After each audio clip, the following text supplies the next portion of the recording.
अस्सलाम वालेकुम जी। हम एक जंगल में मौजूद हैं और इस जंगल में जो लोग माल मवेशी रखते हैं, ये जो चिड़ियाँ चहचहाती हैं, उनके लिए खाने पीने के लिए मेवा या चारा तो बहुत है, लेकिन इधर जो माल मवेशी होते हैं, ये जंगली हयात हैं, वो पानी कैसे पीते हैं? और उनके पानी के लिए एक ऐसा जरिया बनाया गया है, ये बनाते हैं लोग, जिसके जरिए से वो पानी हासिल करते हैं। ये छोटे छोटे तालाब, और ये देखें थोड़ा उससे बड़े साइज का तालाब है।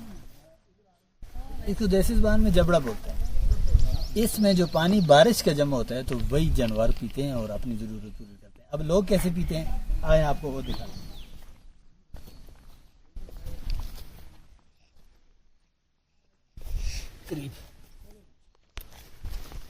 जब लोगों के पास पानी पीने के लिए नहीं होता ना, और नहीं होता था, और माल मवेशी रखे जंगल में घूम रहे होते थे, तो प्यास तो ऐसी चीज़ है कि वो पानी तो इंसान को पीना पड़ता है। तो फिर इस तरह का कपड़ा रखते थे, इसके ऊपर डालते थे, और इस कपड़े के ऊपर इस तरह मुंह लगा के,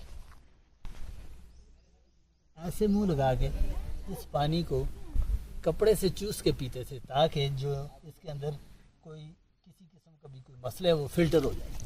आपने बड़े बड़े फिल्टर देखे होंगे, लेकिन जो पुराने लोगों के फिल्टर हैं वो इस तरह का कपड़ा डाल के पानी के ऊपर पी लेते हैं।